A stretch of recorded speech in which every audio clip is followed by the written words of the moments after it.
वासुदेवाय। नमो भगवते वासुदेवाय।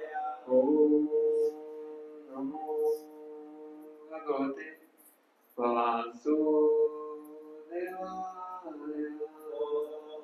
नमो भगवते वासुदेवाय। नमो भगवते वासुदेवाय। नमो भगवते वासुदेवाय। नमस्कृत्य नमस्कृत्य नरं चैव नरोत्तमं देवीं सरस्वतीं व्यासं ततो जयमुदीरये। नष्टप्रायेषु भद्रेषु नित्यं भागवतसेवया भगवती उत्तम श्लोके भक्ति नैष्ठिकी। कृष्णाय वासुदेवाय देवकी नंदनाय च नन्दगोपकुमाराय गोविन्दाय नमो नमः। गोविन्दाय नमो नमः।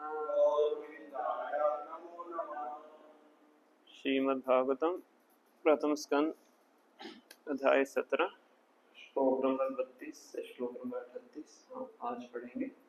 38 नंबर श्लोक का उच्चारण करें।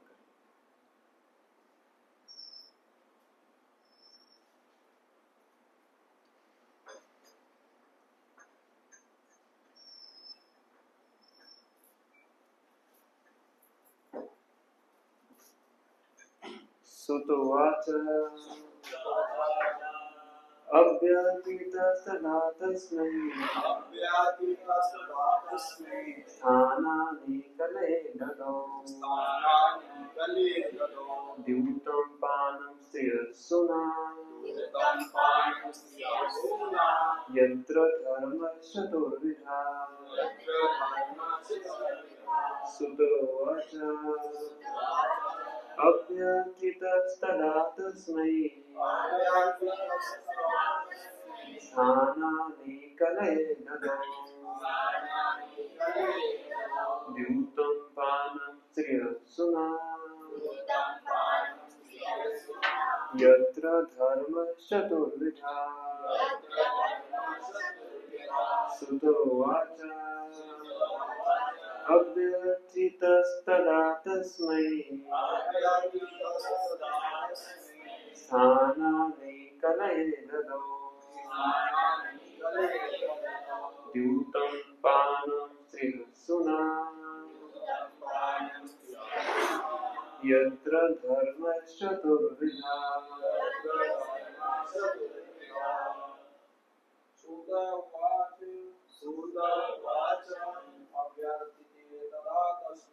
अव्यतीतस्तदा तस्मै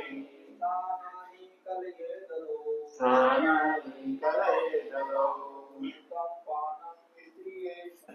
द्यूतं पानं स्त्रियस्सुना यत्र धर्मश्चतुर्विधा। सुतवाच अव्यतीतस्तदा तस्मै स्थानानि कलये ददौ।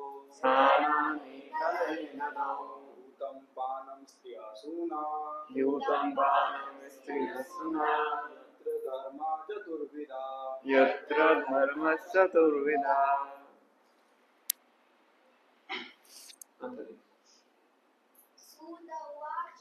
सुतोवाच अव्यतीतस्तदा तस्मै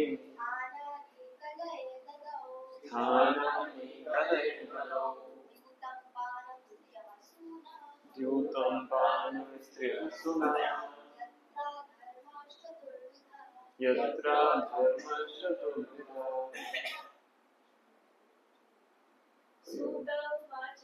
सुतोवाच अव्यतीतस्तदा तस्मै स्थानानि कलेवरो द्यूतं पानं स्त्रियसूना यत्र धर्मश्चतुर्विधा श्रद्धा वॉल्यूम प्राप्त है श्लोक की सुतः उवाच सुत गोस्वामी ने कहा सुत गोस्वामी ने कहा अभ्यर्थितः इस प्रकार से निवेदित तदा उस समय तस्मै उसको स्थानों को कले कली को दलो अनुमति प्रदान की द्यूतम पानम मद्यपान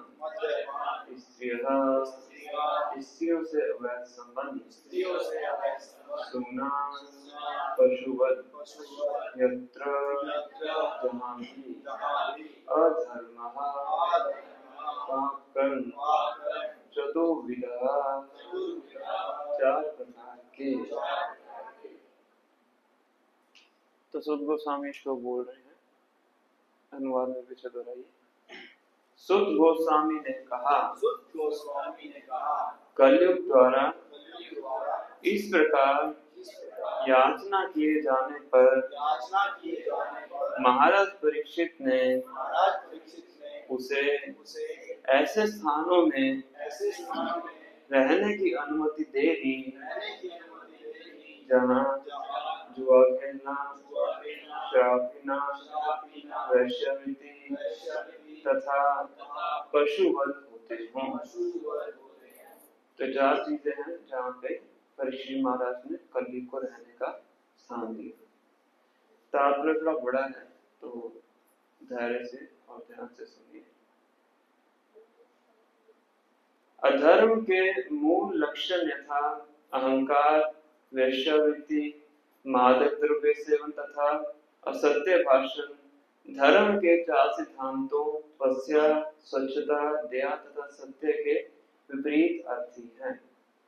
कली को जिन चार स्थानों में रहने के लिए राजा ने विशेष रूप से अनुमति दी वे हैं द्यूत क्रीड़ा का स्थान मतलब गैम्बलिंग, वेश्यालय, मदिरालय तथा कसाई घर।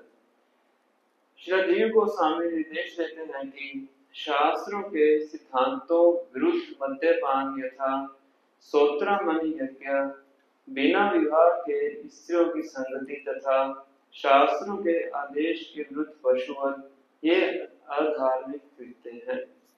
वेदों में प्रवृत्तों अर्थात जो भौतिक भोग में लगे हैं तथा निवृत्तों अर्थात जो भोग बंधन से मुक्त हैं उनके लिए दो भिन्न भिन्न प्रकार के आदेश हैं। एक होता है प्रवृत्ति मार्ग और एक होता है निवृत्ति मार्ग। प्रवृत्तों के लिए वैदिक आदेश यह है कि वे धीरे धीरे अपने कर्मों को मोक्ष मार्ग की ओर नियमित करें। अतएव जो लोग निपट अज्ञानी हैं और सुरा, सुंदरी तथा मांस के आदि हैं उन्हें सोत्रामणि यज्ञ करके सुरापान करने, विवाह करके स्त्री का संसर्ग करने तथा यज्ञों द्वारा मांस खाने की कभी कभी अनुमति प्रदान की जाती है। वैदिक साहित्य की ऐसी संस्तुतियां एक वर्ग विशेष के लिए है, सर्वसाधारण के लिए नहीं। लेकिन चूंकि ये विशिष्ट व्यक्तियों के लिए वैदिक आदेश हैं, अतएव प्रवृत्तों द्वारा किए जाने वाले ऐसे कार्य अधर्म नहीं माने जाते। किसी एक का भोजन दूसरे के लिए विष हो सकता है। इसी तरह जो तमोगुणियों के लिए संस्तुत है सतोगुणियों के लिए विष बन सकता है। तो ध्यान से सुनिए, जो तमोगुणियों के लिए संस्तुत है सतोगुणियों के लिए विष बन सकता है। अतएव श्री जीव गोस्वामी प्रभु पुष्टि करते हैं कि किसी वर्ग विशेष के लोगों के लिए शास्त्रों की संस्तुतियों को कभी अधर्म नहीं मानना चाहिए, लेकिन वस्तुतः ऐसे कार्य अधर्म हैं और उन्हें कभी प्रोत्साहन नहीं देना चाहिए। शास्त्रों की संस्तुतियां ऐसे अधर्म को बढ़ावा देने के लिए नहीं, अपितु क्रमशः अधर्म को धर्म के पथ की ओर अग्रसर कराने के निमित्त हैं। महाराज परीक्षित के पद चिन्हों का अनुसरण करते हुए राज्यों के समस्त कार्यकारी प्रमुखों का यह कर्तव्य है कि वे अपने राज्यों में धर्म के सिद्धांतों, तप, स्वच्छता, दया तथा सत्य की स्थापना करें और सभी प्रकार के धर्म को अहंकार, वैर, स्त्री संसर्ग या वैश्यवृत्ति, मादक द्रव्य सेवन तथा असत्य को रोके।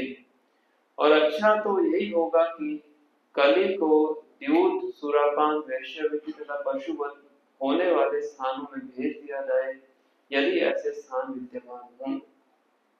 जो लोग इन अधार्मिक आदतों से ग्रस्त हैं, उन्हें शास्त्रों के आदेशों से सुपथ पर लाया जाए।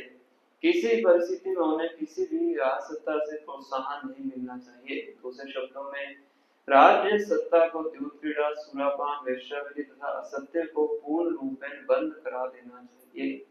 जो राज्य बहुमत द्वारा भ्रष्टाचार का उन्मूलन करना चाहता है, उसे निम्नलिखित विधि से धर्म का प्रवर्तन चाहिए।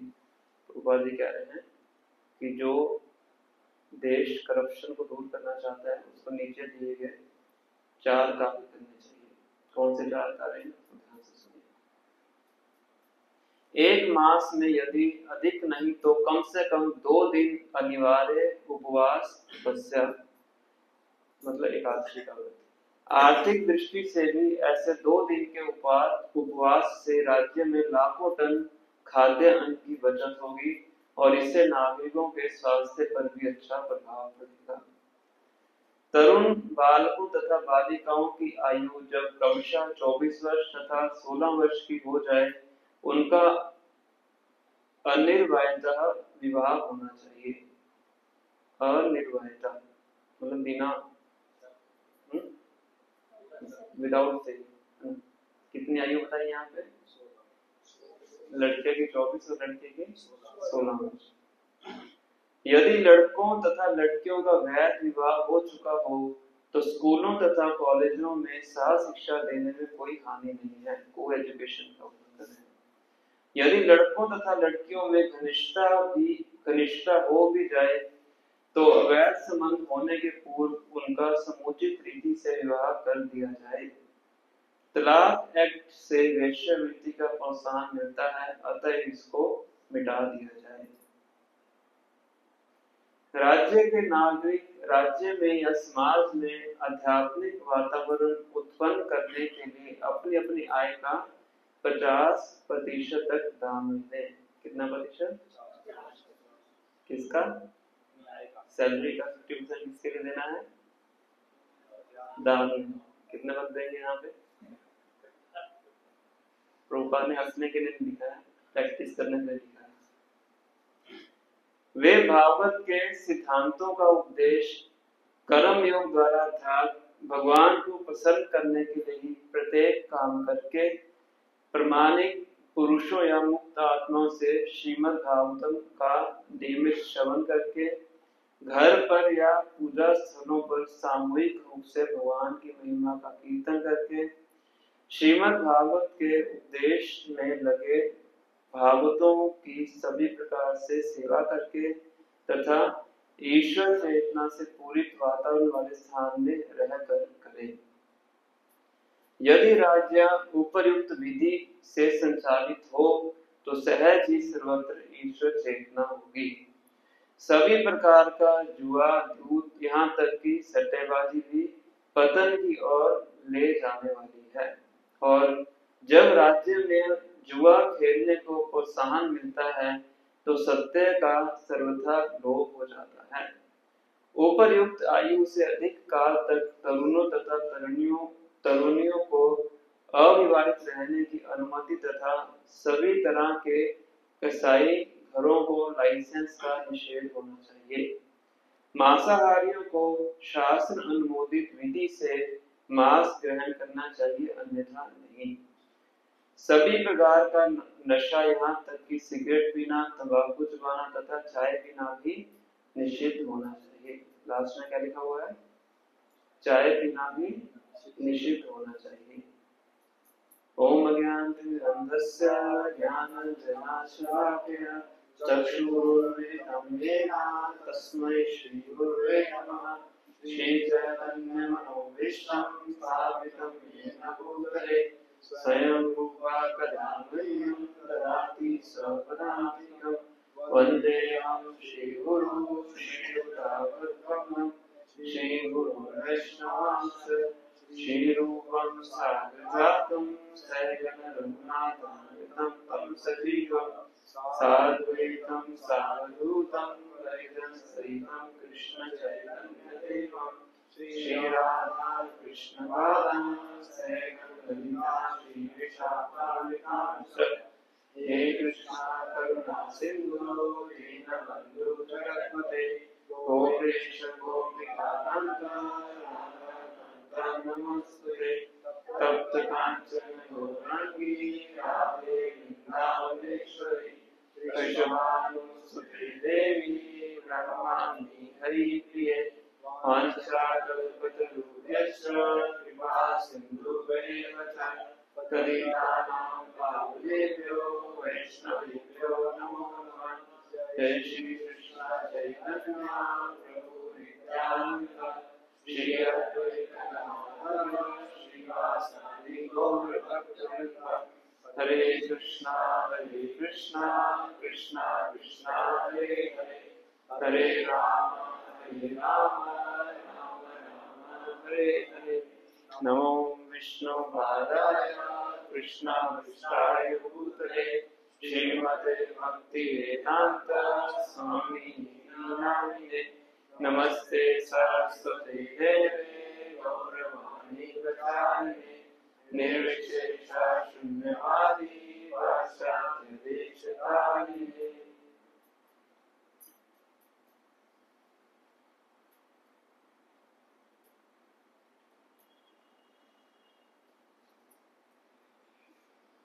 हरे कृष्ण।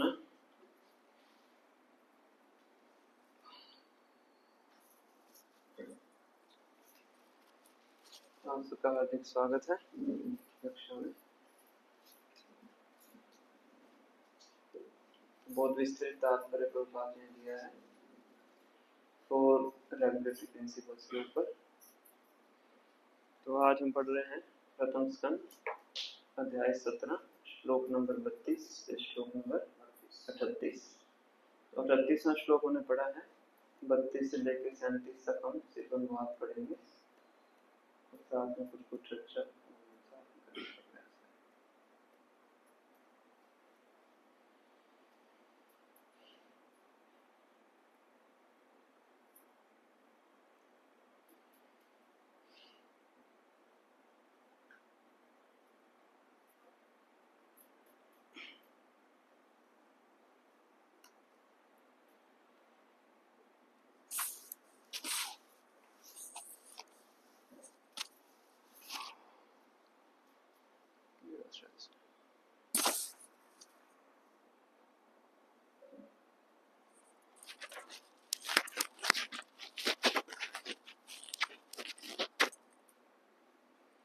श्लोक नंबर 32 अनुवाद।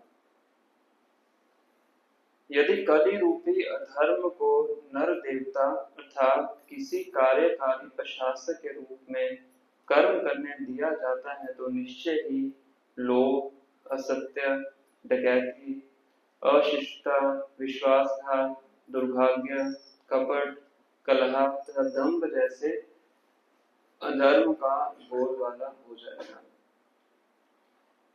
तो इसमें परीक्षित महाराज कलयुग को बोल रहे हैं कि अगर तुम्हें रहने की अनुमति दे दी जाए तो क्या होगा, ये जितने भी अधर्म की चीजें बताई गई हैं उस सब में क्या हो जाएगा, बढ़ावा हो जाएगा। क्या है?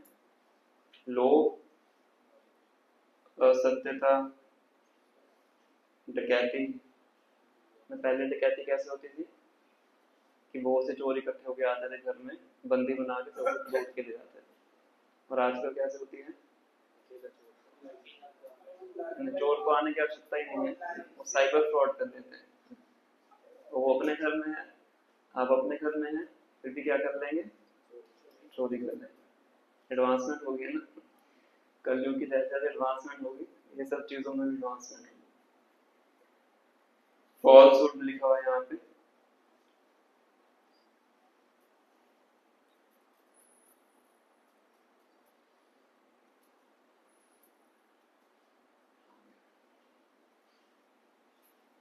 झूठ बोलना, धोखा देना, लड़ाई करना। लड़ाइयाँ आजकल कितनी होती हैं। कई बार लोग कहते हैं भक्तों में लड़ाइयाँ होती हैं, भक्तों में लड़ाइयाँ होती है कि नहीं, तो वो कली का प्रभाव है। और भक्तों की लड़ाई में और बाहर लोगों की लड़ाई में अंतर होता है। भक्त लड़ते भी हैं तो बाद में एक दूसरे को प्रणाम के द्वारा फिर इकट्ठे हो जाते हैं। बाहर जो लड़ाइयाँ होती हैं वो सालों साल चलती है, जन्म जन्मांतर भी चल सकती है, पर सालों साल तो चलती है। तो ये अंतर है। पर भक्तों के बीच में भी अगर हमारी साधना अच्छी नहीं है, तभी भी जो कली है हमारे जीवन में प्रवेश कर सकता है। लास्ट क्लास में चर्चा किया था कि सामाजिक स्तर पे, पारिवारिक स्तर पे और निजी स्तर पे कैसे कली प्रभाव डाल सकता है, सोशली, फैमिली लाइफ में और पर्सनली कैसे जो कली है हमारे जीवन में प्रभाव डालता है। लास्ट क्लास में चर्चा किया। तो अगर भक्ति भी हम कर रहे हैं पर साधना हमारी अच्छी नहीं है, तो हो सकता है कि हम भक्ति करते हुए भी क्या हो सकते हैं, कलयुग के प्रभाव में आ सकते हैं। तो ये जितने भी यहाँ पे लक्षण बताए गए हैं, लोभ है, धोखा देना है, चोरी चकारी है, दुर्भाग्य है, लड़ाई करना है, अहंकार है, ये सब भी एक व्यक्ति के चरित्र में दिखना शुरू हो सकता है अगर वो सचेत नहीं है। जैसे कोई व्यक्ति है दुश्मन के घर में गया है, कोई भारतीय है किसी विरोधी देश में जाके जासूसी करने गया है, रहने गया है, तो उसको हमेशा क्या रहना पड़ेगा, सचेत रहना पड़ेगा। तो अभी हम किसकी जगह पे हैं, कहाँ पे हैं, कलयुग में और भौतिक जगत में। तो ये हमारा असली घर नहीं है। हालांकि हम असली घर मानते हैं, परमानेंट एड्रेस में अपने घर का ही नाम डालते हैं, घर का ही लिखते हैं, पर ये हमारा असली घर नहीं है। तो क्योंकि गलत जगह पे हैं, तो इसलिए सावधानी से रहने की आवश्यकता है। भगवान के धाम में सावधानी से रहने की आवश्यकता नहीं है। वहां सब क्या है, बोलते हैं कृष्णदास बिनदास, पर मायादास सदा उदास। तो अभी हम माया जगत में हैं, तो इसलिए सावधानी से रहने की आवश्यकता है। सावधानी हट जाएगी तो ये सब कलयुग के सिम्टम हमारे अंदर भी दिखाई पड़े। आगे श्लोक नंबर 33। अतएव हे अधर्म के मित्र, तुम ऐसे स्थान में रहने के योग्य नहीं हो जहां पर बड़े बड़े पंडित पूर्ण पुरुषोत्तम भगवान को प्रसन्न करने के लिए सत्य तथा धार्मिक नियमों के अनुसार यज्ञ करते हैं। तो परीक्षित महाराज ने बोला है कि वहां तुम नहीं रह सकते हो जहां पे क्या हो रहा है, भगवान को प्रसन्न करने के लिए यज्ञ किया जाता है, वहां पे तुम नहीं रह सकते। मतलब क्या है, जहां पे भगवान श्री कृष्ण की भक्ति होती है वहां पे कलयुग नहीं रह सकता है। ठीक है। तो अगर अपने जीवन में से, अपने परिवार में से, अपने राज्य में से कली को निकालना है तो क्या करना पड़ेगा, भगवान की भक्ति करनी पड़ेगी। भक्ति नहीं करेंगे तो फिर कलयुग का प्रवेश होगा। ऐसे ही बड़े भक्त बता रहे थे कि भक्ति करना क्या है, एक पहाड़ के ऊपर साइकिल चलाने के समान है। उसका मतलब क्या है, क्या समझ में आया आपको इससे, पहाड़ के ऊपर साइकिल चला के जाना है, सावधानी घटी तो वापस आओगे। ठीक है। और रेजिस्टेंस मतलब थोड़ा स्ट्रगल करना पड़ेगा। ठीक है। और उसका मतलब ये है कि या तो ऊपर जाएंगे या नीचे जाएंगे, खड़े नहीं रह सकते। भक्ति में या तो प्रगति करेंगे या नीचे आएंगे, कांस्टेंट नहीं रह सकते। कांस्टेंट रहेंगे तो अपना नीचे आएंगे, पैडल पैडल मारना बंद कर देंगे तो डिफॉल्ट नीचे आएंगे। मेहनत नहीं करनी पड़ेगी नीचे आने के लिए, पैडल मारना बंद कर दीजिए, नीचे आएंगे। पैडल मारेंगे तो फिर धीरे धीरे धीरे धीरे ऊपर चढ़ते जाएंगे, पहाड़ के ऊपर पहुंच गए फिर कोई दिक्कत नहीं है। तो इसी प्रकार से अगर भक्ति में प्रगति कर रहे हैं, भक्ति कर रहे हैं अच्छे तरीके से, तो जो कली है फिर वो प्रवेश नहीं मिल सकता है। पर जहां पे भी हम वो हो गए कॉम्प्लेसेंट, कॉम्प्लेसेंट को क्या बोलते हैं, आत्मतुष्ट, कि अब तो बहुत हो गया, अब मैं भक्ति में अब तक क्या हो गया हूँ, सेटल हो गया हूँ। 4-5 साल भक्ति में बिताने के बाद ऐसा होता है, भक्त को लगता है मैं भक्ति में सेटल हो गया हूँ, और जैसे वो लगता है कि मैं सेटल हो गया हूँ तो क्या होता है, फिर नीचे होना शुरू हो जाता है। हमें क्या करना है, रेगुलरली पैडल मारते जाने हैं। तो जहाँ पे अच्छे से भगवान की भक्ति होती है या जिन स्थानों में भगवान की भक्ति होती है वहां पे कलयुग का प्रवेश नहीं है। और कलयुग के अंदर खास करके भगवान को प्रसन्न करने की विधि कौन सी है, हरि नाम संकीर्तन। हरे कृष्णा कृष्णा कृष्णा हरे हरे, हरे राम राम राम हरे हरे। तो जहाँ पे भगवान के नामों का संकीर्तन होता है, जप होता है, कीर्तन होता है, तो वहां पे कलयुग का प्रवेश नहीं है। श्लोक नंबर 34।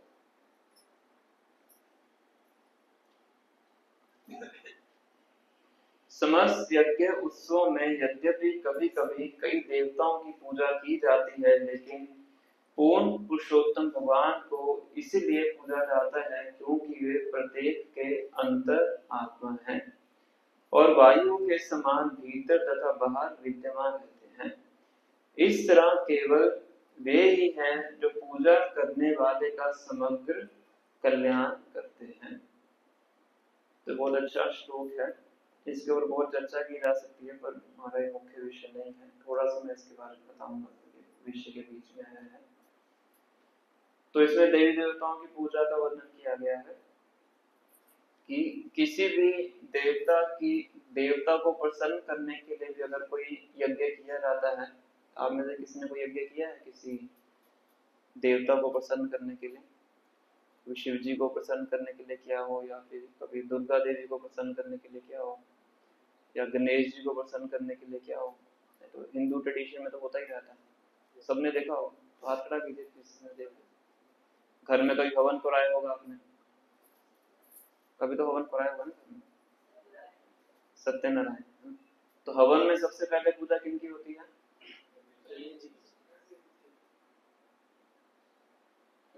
गणेश जी को तो हम जानते हैं, इसलिए बोलते हैं विष्णु, भगवान विष्णु की सबसे अग्र पूजा जो होती है, सबसे पहले पूजा किनकी होती है? भगवान विष्णु की। क्यों? क्योंकि वो क्या है, यज्ञ पुरुष है। भगवान विष्णु का एक नाम यज्ञ भी है, यज्ञ मतलब भगवान विष्णु। तो यज्ञ का उद्देश्य क्या होता है? भगवान को प्रसन्न करना। तो अगर किसी देवी देवता का भी यज्ञ किया जाता है तो उसमें भी क्या होता है? भगवान विष्णु की पूजा होती है, क्योंकि वास्तव में जो फल प्रदान करने वाले हैं कौन है? भगवान विष्णु। भगवान कहते हैं कि भगवद गीता के 7 चैप्टर में 9 चैप्टर में बताते हैं कि अगर कोई व्यक्ति किसी देवी देवता के पास जाता है तो कोई देवी देवता उसको देते भी हैं। अगर आप देवी देवताओं की विधि से पूजा करेंगे तो वो आपकी इच्छा को पूरा करते हैं। तो अगर देवी देवता आपको कुछ देते भी हैं तो कैसे देते हैं? पहले मुझसे लेते हैं, फिर आपको देते हैं। मया एव विहितानि, मुझसे ही लेके अपने उपासक को देते हैं। तो बुद्धिमता किसमें है? क्या क्या है बुद्धिमता? सीधा भगवान से ले, बीच में ब्रोकर क्यों डालते हैं? तो इसमें यहाँ पे लिखा गया है, it is he only who awards all welfare to the worshipper. और जब भगवान डायरेक्टली किसी को देते हैं तो उसके हित का चिंतन करके देते हैं। देवी देवता देते हैं वो आउट ऑफ ड्यूटी देते हैं। इसलिए जो असुर हैं अधिकांश किनके पास जाते हैं? देवी देवताओं के पास जाते हैं। उनकी डिमांड जैसी होती है भगवान कभी पूरी करेंगे नहीं। जैसे वृकासुर थे, शिव जी को प्रसन्न करते हैं, शिव जी प्रकट हो जाते हैं, बहुत कठिन तपस्या करते हैं, इतनी मेहनत करते हैं, शिव जी प्रकट होते हैं, से क्या मांगते हैं? किसी के सिर पे हाथ रखो, उसका सर क्या हो जाए? ब्लास्ट हो जाए ना, वो तो इलेक्ट्रिक शॉक से भी हो जाएगा, उसके लिए वर प्राप्त करने की आवश्यकता है। शिव जी ठीक है, लो मेरा करो। तो सबसे पहले किसके ऊपर ट्राई करने के लिए भागते हैं? शिव जी के ऊपर ट्राई करेंगे, किसके ऊपर? शिव जी को प्रसन्न करने के लिए इतने साल तपस्या की है। तो ऐसे लोग जो होते हैं इनके पास जाते हैं, देवताओं के पास जाते हैं, भगवान के पास ऐसी इच्छा पूरी होने वाली नहीं है। भगवान अगर किसी की इच्छा पूरी करेंगे भी तो साथ में उसका हृदय भी शुद्ध करते हैं, वैसे ध्रुव महाराज के साथ भगवान ने किया था। इसलिए हमें बताया गया है कि केवल भगवान ही है जो अपने उपासकों का वेलफेयर का चिंतन करते हैं। श्लोक नंबर 35।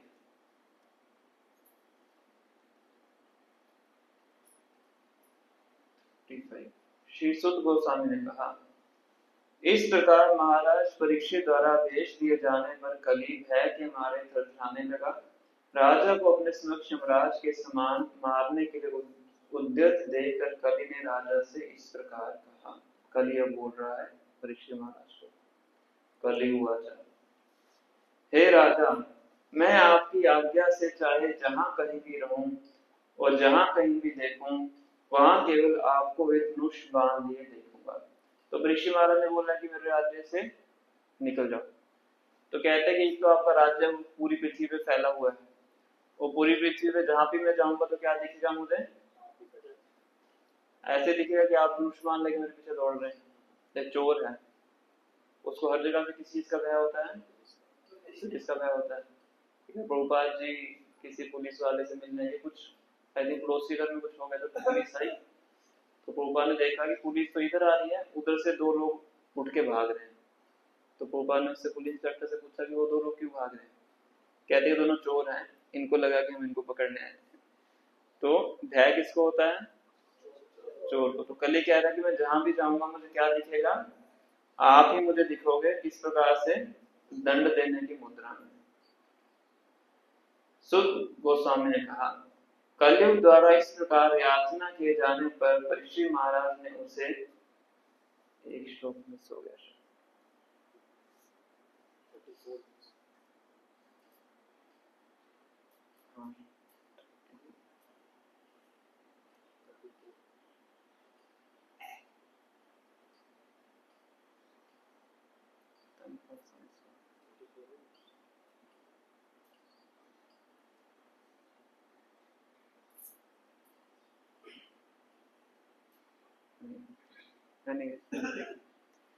तो इस प्रकार से कली ने परीक्षित महाराज को इस प्रकार से बोला, और भी परीक्षित महाराज बोलते हैं कि ठीक है, मैं तुम्हें 4 स्थान प्रदान करता हूँ। कौन से 4 स्थान हैं? जहाँ पे जुआ खेला जाता है, गैम्बलिंग, जहाँ पे मदिरापान किया जाता है, जहाँ पे प्रोस्टिट्यूशन होता है, और जहाँ पे जानवरों की हत्या होती है। तो इन 4 स्थानों में तुम रह सकते हो, अनुमति देते हो। ठीक है, तो इसका बहुत विस्तृत तात्पर्य प्रभुपाद ने दिया है। अगर कभी भी 4 नियमों के बारे में जानना हो तो इस तात्पर्य को हम पढ़ सकते हैं। तो पहले प्रभुपाद जी धर्म अधर्म के 4 सिद्धांत बताते हैं, फिर धर्म के 4 सिद्धांत बताते हैं, फिर किस प्रकार से जो अधर्म के 4 सिद्धांत हैं धर्म के 4 सिद्धांतों को तोड़ते हैं। तो पहले धर्म के 4 सिद्धांत हम चर्चा करेंगे, अधर्म के 4 सिद्धांत क्या है, उसी से जो हम 4 नियम इस्कॉन में पालन करते हैं तो वो इसी से लिए हैं। कई बार लोग बोलते हैं कि इस्कॉन के नियम तो बड़े कठोर हैं, इस्कॉन वाले अपना अलग ही चलते हैं। तो उनको बताना चाहिए इस्कॉन वाले अलग नहीं चलते हैं, इस्कॉन वाले किसके आधार पर चलते हैं? शास्त्रों के आधार पर चलते हैं। आप अलग चल रहे हैं। अलग कौन चल रहा है? वो अलग चल रहे हैं। किससे अलग चल रहे हैं? शास्त्रों से अलग चल रहे हैं। स्पष्ट रूप से आप यहाँ पे देख सकते हैं कि जो सुत गोस्वामी है परीक्षित महाराज के समय बता रहे हैं। तो पहला अधर्म का सिद्धांत है प्राइड, अहंकार। तो ये जो अधर्म का सिद्धांत है, धर्म के किस सिद्धांत को तोड़ता है? वह दया के सिद्धांत। क्योंकि जब व्यक्ति बहुत ज्यादा अहंकार में होता है तो वो पशु हत्या करता है, तो बड़ी ऐसा बना करते हैं।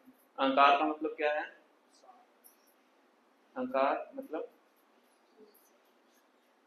मैं कुछ श्रेष्ठ हूँ, मैं क्या हूँ? मैं श्रेष्ठ हूँ। जानवर हैं बेचारे, कुछ बोल नहीं पाते, कुछ कर नहीं पाते, तो मैं क्या हूँ? जानवरों से श्रेष्ठ हूँ। चिकन है बेचारा, कुछ कर नहीं पाएगा, तो उसको मार के मैं क्या कर लूंगा? खा लूंगा। अगर उनको बोल शेर को मार के खाओ, वो जो जानवर है, या सांप को मार के खाओ, वहां से 2 गज दूरी से भाग जाएगा। जहाँ पे शेर है वो शहर में नहीं जाएगा, पर जिसके ऊपर मेरी चलती है उसको मैं क्या करूंगा? उसको मैं मार के खा सकता हूँ। तो यह अहंकार।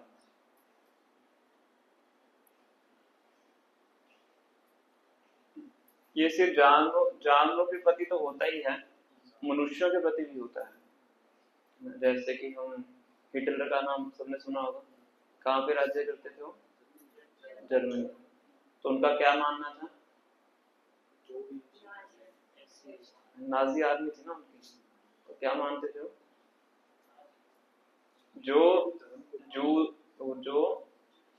जर्मन नहीं है, जर्मन को आर्यन बोलते थे, जो वो नहीं है तो उस व्यक्ति को जीने का अधिकार नहीं है। तो जितने भी जूस थे उन सब, यहूदी बोलते हैं, तो जितने भी जूस थे उन सबको क्या हो जाना चाहिए? मर जाना। क्योंकि हम क्या हैं? श्रेष्ठ हैं। हमारी जो रेस मतलब कौम बोल सकते हैं, हमारी जो कौम है वो क्या है? श्रेष्ठ है। वो सब क्या है? नीचे हैं। तो इसलिए उनको मार दें, बहुत ज्यादा कत्लेआम करते हैं। पढ़ के देखिए कभी, मैंने पूरी बुक पढ़ी थी इनके ऊपर, तो बहुत ज्यादा विस्तृत वर्णन किया किस प्रकार से कॉन्सेंट्रेशन कैंप्स को बनाते थे, मांस के लिए उसमें की जाती, जहरीली गैस छोड़ दो, लाखों की लाखों संख्या में लोग बीमार में मर जाते। क्योंकि हम क्या हैं? हम श्रेष्ठ हैं। पर आर्यन का मतलब क्या होता है? रूपा जी बताते हैं, आर्यन वो है जो 4 नियम पालन करता है। स्टैम्प करके किसी को आर्यन नहीं बोल सकते, या अपनी सरनेम लगा लीजिए आर्यन, उससे आर्यन नहीं बनते हैं। आर्यन कैसे बनते हैं? इन 4 सिद्धांतों का पालन करके। तो पहला अधर्म का सिद्धांत है अहंकार, और ये सिद्धांत कैसे टूटता है? ये खास करके पशु हत्या करने से, और इससे धर्म का कौन सा सिद्धांत टूटता है? दया। सेकंड है जो वो बात यहाँ पे लिख रहे हैं, वो है अवैध यौन संबंध।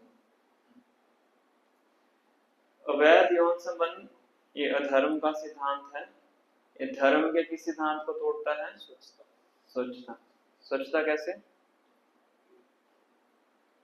आंतरिक स्वच्छता। ये हृदय की जो गंदगी है उसको दर्शाता है। अब तो जो समाज है बहुत लूज है इस नियम के पीछे, इतना लूज है कि लोग इसको गलत मानते नहीं, पर जो ये नहीं करता है उसको अब नॉर्मल माना जाता है। न कई बार यूथ के डिवोटीज जो कॉलेज में पढ़ते हैं हमें आके बताते हैं, कहते हैं कि मेरी कोई गर्लफ्रेंड नहीं है तो मेरे क्लास के टीचर्स ही मेरा मजाक उड़ाते हैं। सोच के बच्चों को तो छोड़ दीजिए, टीचर्स ऐसी इस स्तर तक समाज पहुंच चुका है। पर वैदिक टाइम्स में बहुत स्ट्रिक्टली इस नियम का पालन किया जाता था। मैं 2 दिन पहले रामायण सुन रहा था, तो उसमें वो वाला अध्याय चल रहा था जब रावण का वध हो जाता है। अब रावण का वध हो जाता है, सीता माता को भगवान राम के आगे लेके आ जाता है। अब भगवान राम उस टाइम बहुत ही गंभीर अवस्था में बैठे होते हैं, तो उनको बोलते हैं कि मैंने जो मेरी ड्यूटी थी वो मैंने पूरी कर दी है तुम्हारी रक्षा करके, अब तुम जहाँ जाना चाहो वहां पे जा सकती हो। तो बड़ा शौक लगता है सीता माता, क्या क्योंकि तुम किसी दूसरे के घर में रही हो, इसलिए मैं तुम्हें समाज के नियमों के अनुसार अपना नहीं सकता। हालांकि भगवान राम को तो पता है सब कुछ, उनके पीछे कुछ और उद्देश्य था इसको करने के लिए। तो सीता माता कहते हैं कि अगर आप मेरा परित्याग कर रहे हैं तो मुझे मैं इस शरीर को धारण करके रखना नहीं चाहूंगा। अगर आपने मेरा परित्याग ही करना था तो पहले बता देते। तो इतना टाइम है, हम अपने आप को जीवित क्यों रखते हैं, पहले अपना शरीर परित्याग कर देते। जिस टाइम हनुमान आए थे मेरे से बात करने, उसी टाइम में अपना शरीर परित्याग से वार्तालाप होता है। तो कहते हैं कि मैं अभी क्या करूंगी, अग्नि जला के यहीं पे ही अपने आप को मैं उसमें प्रवाह करूंगा। तो अग्निदेव का आह्वान किया, लक्ष्मण को बोलते हैं कि चिता जलाओ, इसलिए लक्ष्मण कहते हैं आगे से कभी छोटा भाई बन के नहीं आऊंगा। इसका पति क्या लेता है, बाद में बलराम जी बड़े भाई बन के आते। तो लक्ष्मण को बात माननी पड़ती है, वो पूरी चिता को लकड़ियां वगैरह लगा के तैयार करते हैं। फिर अग्निदेव को सीता माता बुलाती हैं और कहते हैं कि अगर मेरे सतीत्व में कुछ प्रतिशत भी वो है, खोट है या त्रुटि है, तो मैं चाहता हूँ कि आप मुझे पूरी तरह से अपने उसमें दें। तो सीता माता जाती हैं, पर जैसे ही अग्नि बैठती हैं, उनका जो शरीर होता है और प्रज्वलित हो जाता है। आग तो क्या पकड़नी थी, शरीर क्या हो जाता है और सुंदर बन जाता है और प्रज्वलित हो जाता है। और उसी टाइम पे पूरे आसमान में देवी देवता सब प्रकट हो जाते हैं और भगवान राम को बोलते हैं कि इनमें 1% भी त्रुटि नहीं। भगवान कहते हैं मुझे पता है, भगवान की नित्य संगिनी है, पर एक समाज को एक उदाहरण दिखाने के लिए कि सतीत्व का क्या पराकाष्ठा है। क्योंकि जितनी भी सती स्त्रियां, उसमें सीता माता का भी नाम आता है, गंधारी का भी नाम आता है, अनुसुईया का नाम आता है, देवहूति का भी नाम आता है। इस तरह से वर्णन किया गया है। पॉइंट क्या है कि भगवान राम ने समाज में, ताकि कल को कोई उंगली ना उठा दे, फिर भी बाद में कोई उंगली उठाता है तो धोबी होता है, उसका भगवान जब कृष्ण भगवान आते हैं उनका उद्धार करते हैं। तो इसलिए भगवान राम इस प्रकार से करते हैं पूरे विश्व को उनकी इस गुण को दर्शाने के लिए। ऐसा नहीं कि भगवान को कोई डाउट था उनके ऊपर, तो भगवान की क्या है, शाश्वत संगिनी है, लक्ष्मी नारायण के रूप में वैकुंठ में रहते हैं।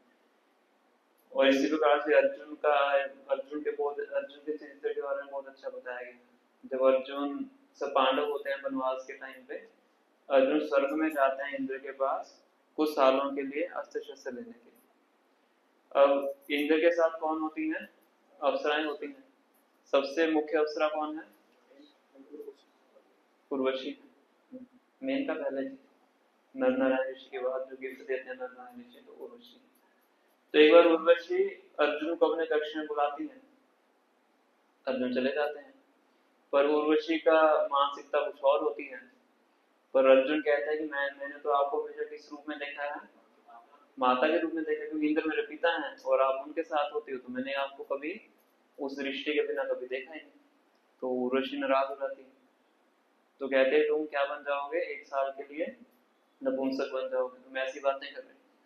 तो बाद में उनको बेनिफिट भी होता है, जब 1 साल अज्ञातवास में वो विराट और रेश के वहां पे नपुंसक बन के उनको डांस सिखाते हैं। अब वहां पे किनको डांस सिखाते हैं, उत्तरा को डांस सिखाते हैं। वो किनकी बेटी होती है, विराट और रेश की बेटी होती है। अब 1 साल के बाद जब सब खुलासा हो जाता है कि कौन है, अर्जुन है, कृष्ण है, भीम होते हैं, वो बावर्ची बने होते हैं, ऋषि महाराज क्या बने होते हैं, सलाहकार बनते हैं, और द्रौपदी सेविका बनती है उनकी रानी की, नकुल सहदेव घोड़े चराने वाले बनते हैं। तो 1 साल का जब अज्ञातवास पूरा हो जाता है, सबका पर्दाफाश हो जाता है कि कौन है, तो जो विराट और रेश हैं वो अर्जुन को बोलते हैं कि आप उत्तरा से क्या कर लीजिए, शादी कर लीजिए। तो अर्जुन क्या बोलते हैं कि जो स्टूडेंट होता है वो किसके समान होता है, डॉटर के समान होता है। तो ये तो मेरी क्या है, डॉटर है, तो मैं इनसे मैरिज नहीं कर सकता। किनसे मैरिज कर सकती हैं ये मेरे बेटे से मैरिज कर सकते हैं। तो अर्जुन का चरित्र हम देख सकते हैं ना। तो वैदिक टाइम्स में इस प्रकार का चरित्र लोगों का होता था, और इस प्रकार से जो समाज था वो भी इस प्रकार से कार्य करता है। पर आज का युग में क्या है, समाज बिल्कुल विपरीत दिशा में है। तो जो अधर्म के सिद्धांत हैं उनका बहुत अच्छे तरीके से, अधर्म के सिद्धांतों का पालन किया जाता है और धर्म के सिद्धांतों का खंडन किया जाता है। पर हम जो भक्ति करने का प्रयास कर रहे हैं तो हमें क्या करना है, धर्म का पालन करना, धर्म का पालन करना, धर्म का पालन करना। तो उस इन्वायरमेंट में धर्म का पालन करना है जहाँ पे अधर्म बढ़ रहा है, तो इसलिए थोड़ा सा हमें क्या करना पड़ता है, मेहनत करनी पड़ती है ज्यादा। एज कम्पेयर टू सतयुग, कलयुग में थोड़ी सी ज्यादा मेहनत करनी पड़ती है धर्म को पालन करने के। तो इन्वायरमेंट क्या है आपका, विपरीत है। तो भगवान जी से इसका वर्णन कर रहे हैं यहाँ पे प्रोस्टिट्यूशन। थर्ड है मदिरापान, अधर्म का सिद्धांत। तो मदिरापान करने से किस चीज, कौन से धर्म के सिद्धांत का खंडन होता है,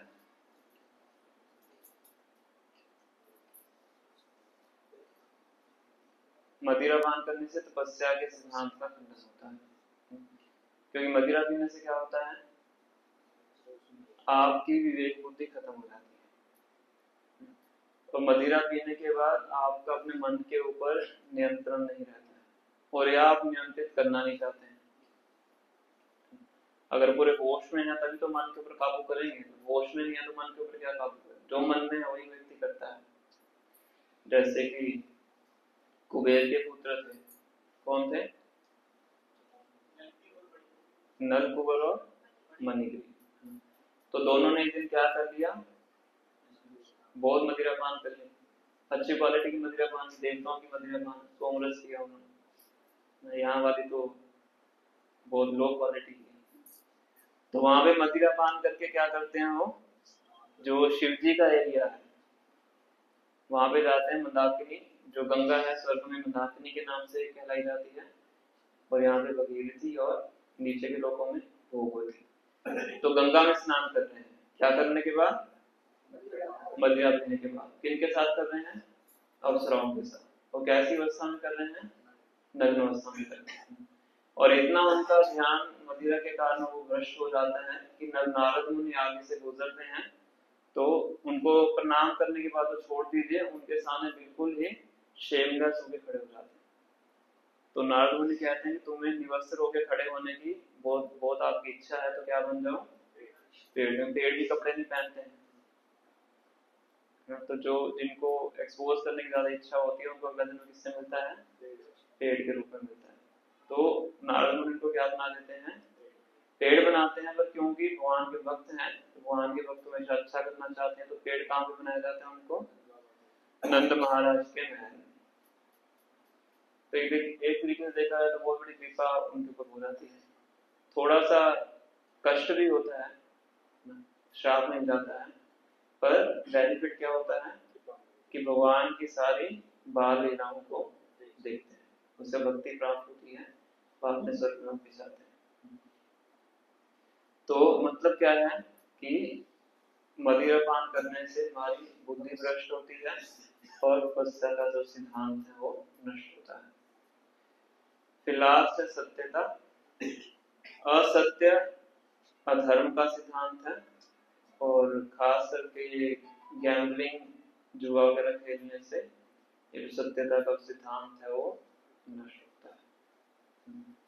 तो इन चार चीजों से हमें बच के रहना चाहिए। इन चार चीजों में किसका वास है, कलयुग का वास है। अब आगे श्रीला जीव गोस्वामी को कोट करते हुए श्रीला प्रभुपाद जी बता रहे हैं कि शास्त्रों के अंदर भी इन चार चीजों को कुछ मात्रा में करने की अनुमति दी गई है।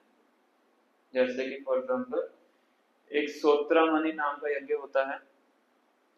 वो यज्ञ क्या होता है कि उस यज्ञ को कीजिए तो एक गिलास आप वाइन का पी सकते हैं।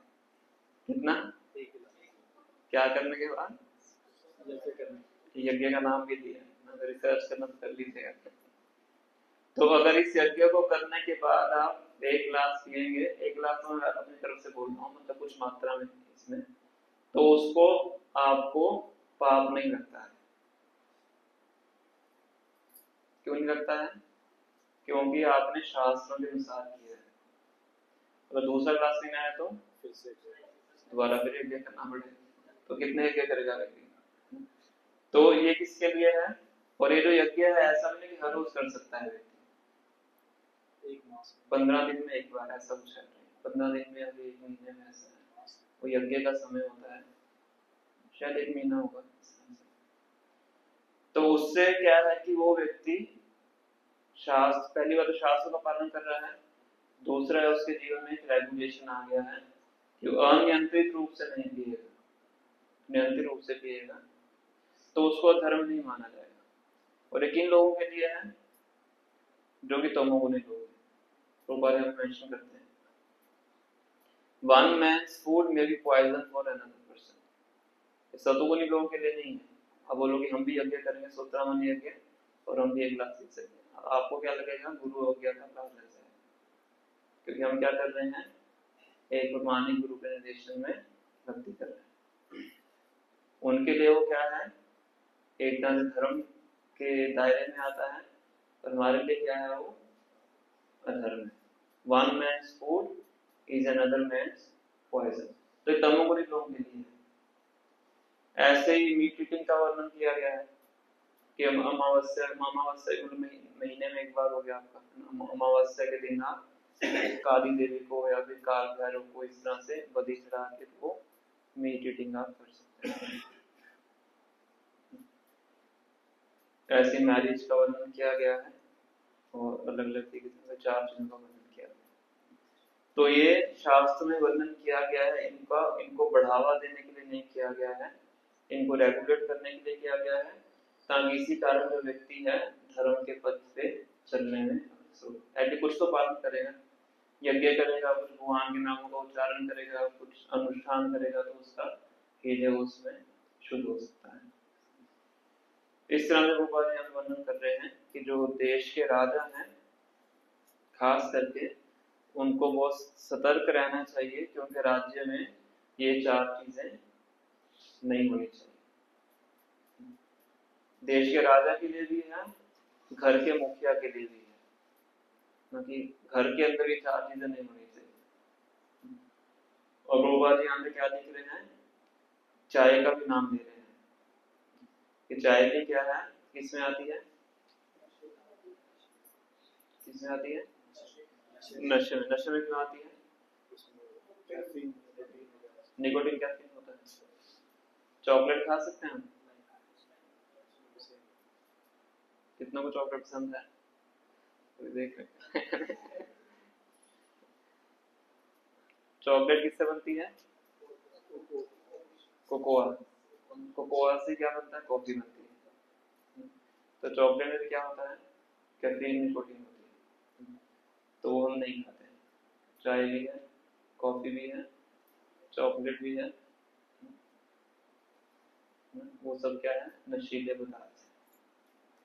ऐसे अनियन गार्लिक है, उसको तामसिक भोजन माना जाता है, ऑलमोस्ट मीट ईटिंग के समान ही माना जाता है उसको, तो इसलिए उसको खाया नहीं जाता। ये 4 नियमों के अंदर ही आता है। ठीक है, तो प्रभुपाद जी यहाँ पे बता रहे हैं कि महीने में कम से कम 2 फास्टिंग करनी चाहिए। एकादशी के व्रत महीने में 2 बार आते हैं, और मैरिज का बहुत स्ट्रॉन्गली प्रभुपाद जी यहाँ पे डिस्क्रिप्शन दे रहे हैं कि 24 इयर्स बॉयज के लिए, 16 इयर्स गर्ल्स के लिए, तो इसी एज के अंतर्गत मैरिज हो जानी चाहिए। इसके ऊपर एज में अनमैरिड नहीं रहना चाहिए। और फिर चैरिटी का वर्णन किया है कि 50% चैरिटी देनी चाहिए, किसके लिए? भगवान के संदेश का प्रचार करने के लिए, ताकि ये जो 4 धर्म के सिद्धांत हैं इनका प्रचार किया जा सके। ठीक है, तो ये कुछ चर्चाएं हमने की हैं, किसी का भी प्रश्न है तो आप मुझे पूछ सकते हैं। बहुत अच्छा तात्पर्य रूपाल ने दिया है, समय भी ज्यादा चाहिए चर्चा करने के लिए। कोई क्वेश्चन है आपका?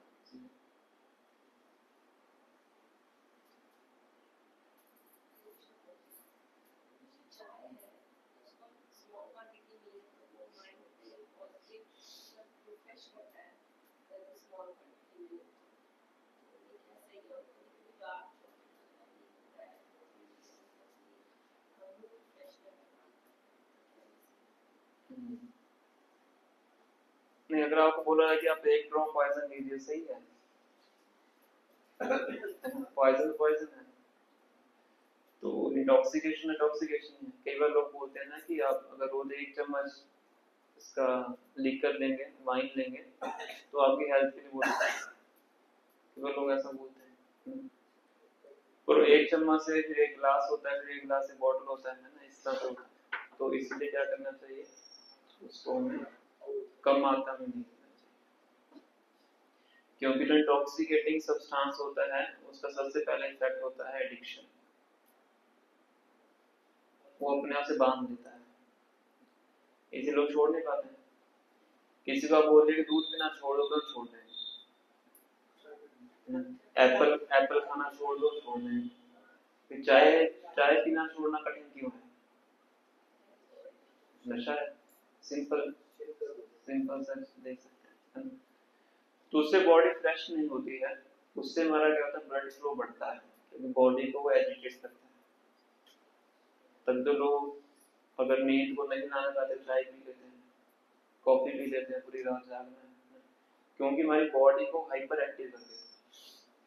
कुछ बच्चे देखा है एग्जाम से पहले चॉकलेट खा के जाते हैं कि एग्जाम में दिमाग ज्यादा तेज चलेगा, ठीक है। तो फ्रेशनेस नहीं है, वो क्या है, बॉडी की एक्टिविटी को तेज करता है। अब जब बॉडी अपने नॉर्मल पेस से ज्यादा पेस से काम करती है तो उसका बॉडी में बहुत हार्मफुल इफेक्ट होता है, उतनी वीकनेस बाद में होती है। ज्यादा काम ले लिया ना अपने शरीर से, तो फ्रेशनेस नहीं है, वो आपकी बॉडी और ज्यादा यूज हो रही है। तो इसीलिए इसको 100% अवॉइड करना चाहिए, थोड़ी मात्रा में। भक्तों की चाय अलग होती है, वो ले सकते हैं। हर्बल टी होती है, उसको ले लीजिए। रेड टी होती है, ब्लू टी होती है, हर कलर की टी आती है, लेमन टी होती है, ग्रीन टी भी होती है। हमारे यहाँ पे फूल लगे हुए हैं अपराजिता, तो उससे चाय बनती है, ब्लू टी बनती है, उससे कुछ भक्त बनाते हैं। तो ये सब यूज कर लीजिए चाय के लिए। जरूरी थोड़ा कि उनको कोआ की, कैफीन की चाय बने।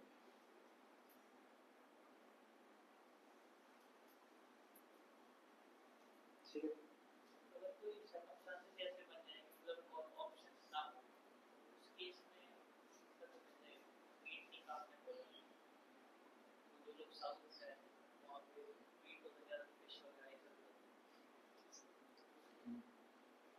तो ऑप्शन तो आजकल आजकल क्या है, फोन पर घर डिलीवरी हो जाती है, ऐसा कुछ नहीं होता है। आज तक कभी जीवन में ऐसा सर्कमस्टेंस आया आपके कुछ खाने पीने है ना? कितने साल हो गया, कितनी एज है आपकी? 16 16 साल की, वो छोटी। 16 साल में अगर ऐसा सर्कमस्टेंस नहीं आया तो आगे क्यों आएगा? ऐसा आज के टाइम पे तो बिल्कुल भी नहीं। पूरी दुनिया इतना कम्युनिकेशन स्ट्रांग हो गया है आज के टाइम पे। साउथ इंडियन नॉर्थ इंडियन मिलता है, साउथ में नॉर्थ इंडियन मिलता है, हर जगह वैसा मिलता है ना? ये भी है, और इस्कॉन भी हर जगह पे है। गोविंदा मिल जाएगा, एक ट्रैवलिंग गोविंदा भी है। ट्रेन में बैठ के ऑर्डर करो, नेक्स्ट स्टेशन पे आपको प्रसाद मिल जाएगा। और इस पॉइंट पे आप कैसे कह सकते हैं कि अगर मैं ऐसी जगह पे चला जाऊँ ना कुछ खाने बना, अगर ऐसा हो भी जाए तो भूखे रह रहे डीजल कास्ट रखते हैं कि नहीं एक दिन की, वो इसी की तो प्रैक्टिस है।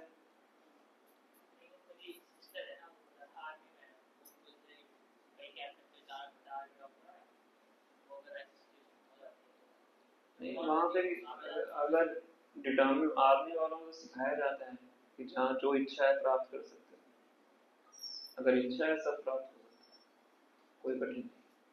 प्रभुपाद रशिया में गए थे 3 दिन के लिए, तो उनके साथ उनके अमेरिकन डिसाइपल थे।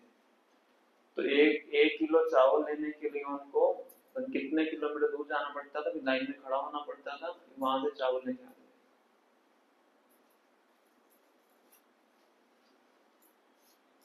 1 किलो चावल के लिए। प्रभुपाद जब अमेरिका गए थे भारत से, तो प्रभुपाद को पता नहीं था वहां जाके क्या खाने को मिलेगा। प्रभुपाद 1 किलो दाल लेके जाते हैं अपने साथ 20 दिन के लिए, और ये मन बना के जाते हैं कि आज के बाद मुझे पूरा दिन उबले हुए आलू खाते जीना है। ये मेंटली प्रिपेयर अपने आप को करके जाते हैं, मुझे वहां जाके क्या खाना है, उबले आलू खाने हैं बचे हुए जीवन। और वहां पे जाते हैं, वहां पे और भारत के साधु होते हैं, उपवास जो कहते हैं कि तुम इस तरह से जी नहीं सकते, यहाँ पे तुम्हें थोड़ा सा अपने नियमों में क्या करना पड़ेगा, बदलाव लाना पड़ेगा।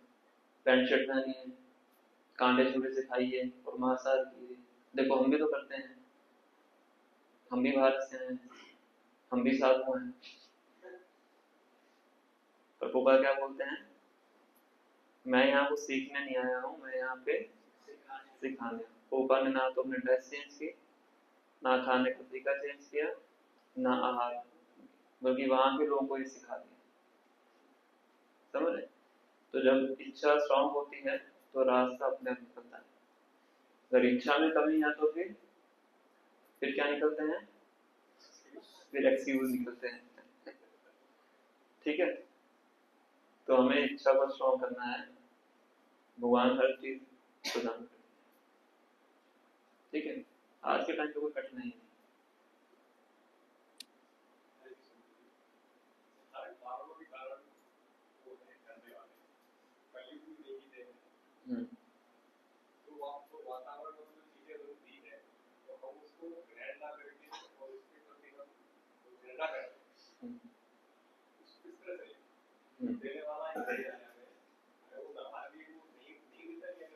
हाँ, तो प्रभु का प्रश्न है, कलयुग भगवान ने दिया है तो फिर कलयुग से क्यों बचे हैं, भगवान के द्वारा दिया गया है ना, एक पॉइंट है ना। तो कलयुग क्या है, कलयुग काल के क्रम के अनुसार भगवान के द्वारा बनाए गए नियम के अनुसार आता है, तो काल का क्रम है। पर इसका तो ये नहीं है कि भगवान चाहते हैं कि हम कलयुग के प्रभाव में रहें, वो काल का क्रम है। क्योंकि कलयुग आएगा उसके बाद तो सतयुग आएगा, सतयुग त्रेता द्वापर कलयुग ऐसे घूमता रहेगा। पर अगर भगवान ये चाहते थे कि हम कलयुग के प्रभाव में रहें तो भगवान क्यों शास्त्र देते, भगवान क्यों अपने भक्तों को भेजते, भगवान खुद क्यों अवतार लेके आते। जैसे प्रभुपाद एग्जांपल देते हैं कि मानो बारिश हो रही है, बारिश हो रही है, बारिश तो रोक नहीं सकते आप, पर क्या कर सकते हो, छाता लेके अपने आप को बचा सकते हो कि आप लोगों को बारिश ना हो।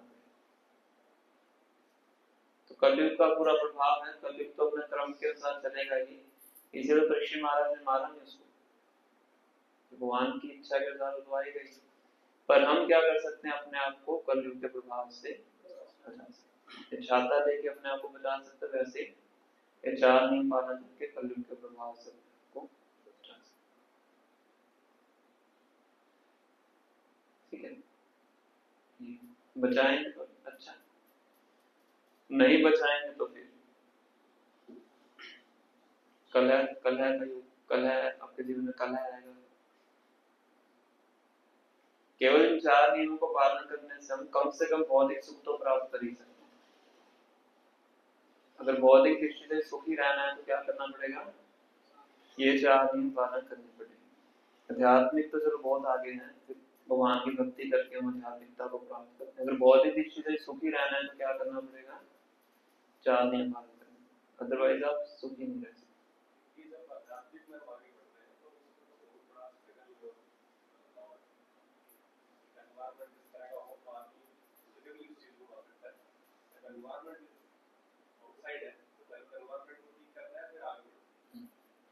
तो प्रभुपाद एग्जांपल देते हैं कि जैसे बाहर देखना है, टब रखा हुआ है, किसी ने देखा हो लोटस उगाने के लिए, तो 2 साल हो गए कि फूल नहीं आया उसमें। तो प्रभुपाद जी कहते हैं जो लोटस जैसा फ्लावर होता है उसको उगने के लिए बहुत समय लगता है, जो बाहर के जंगली फ्लावर होते हैं वो अपने आप उगते हैं। तो अगर कुछ अच्छा प्राप्त करना है तो उसके लिए क्या लगता है, समय भी लगता है और एनर्जी भी लगती है। तो भक्ति प्राप्त करनी है तो क्या लगेगा, समय भी लगेगा और शक्ति भी लगेगी। कलयुग के प्रभाव में बहना है तो कुछ नहीं करना, नाव में बैठ जाओ, जिस दिशा में नदी नदी नदी जा रही है उस दिशा में चलते रहो। अगर उल्टा चलाना है, नदी के उल्टा चलाना है, फिर मेहनत करनी पड़ेगी, है कि नहीं? तो वातावरण तो ऐसा है ही, उस वातावरण में अगर भक्ति करने में थोड़ा सा परिश्रम, जो मैंने पहाड़ की एग्जाम्पल दी थी, कुछ पाना है तो परिश्रम करना पड़ेगा। हमारे गुरु महाराज बोलते हैं नो पेन, ये भक्ति में भी लागू होता है, बाहर तो लागू होता ही है। जब तक कष्ट नहीं उठाएंगे तब तक प्राप्त नहीं करते। पर भक्ति का कष्ट भी सुखी है। एक वो वाली विषय में बुक लिखी है, 4 रेगुलेटरी प्रिंसिपल्स ऑफ फ्रीडम। क्या मतलब हुआ इसका? हाँ, आजादी के 4 नियम। कौन से 4 नियम है? यही, मांसाहार नहीं करना, नशा नहीं करना, वैध नहीं करना और जुआ करना। तो किसी मुक्ति के 4, इनको पालन करेंगे तो मुक्त हो जाएंगे, अदरवाइज इंद्रियों के वश में रहेंगे, इंद्रियां घुमाती रहेंगी, कभी इधर कभी उधर, कष्ट दिलाती रहेंगी।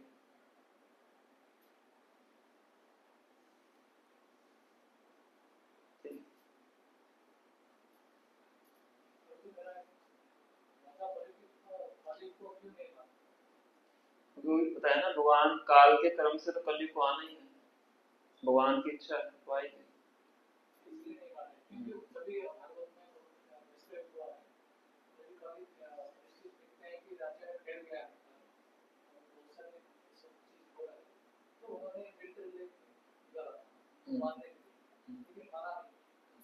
भगवान काल के कर्म से आना ही है उसको, भगवान के बनाए गए नियम में हस्तक्षेप नहीं करना चाहते, पर उसके प्रभाव को खत्म कर दिया उन्होंने कि तुम मेरे राज्य में नहीं रह सकते, अगर रहना है तो इन 4 चीजों में रह सकते, और ये 4 चीजें खत्म कर देते राज्य में। फिर कल ही कहता मैं कहाँ पे रहूं, नेक्स्ट श्लोक है, तुमको बोलता सोने में रह सकते हो, जहाँ पे सोना है, मतलब जहाँ पे अधिक धन है, तो वहां पे 4 चीजें अपने आप होती हैं। तो 5 जगह कभी को देते हैं, 4+1, ठीक है। श्री राधा की, श्री कृष्ण भगवान की, जगत गुरु श्री प्रभुपाद की जय। हरे कृष्णा कृष्णा कृष्णा हरे हरे, हरे राम राम राम हरे हरे।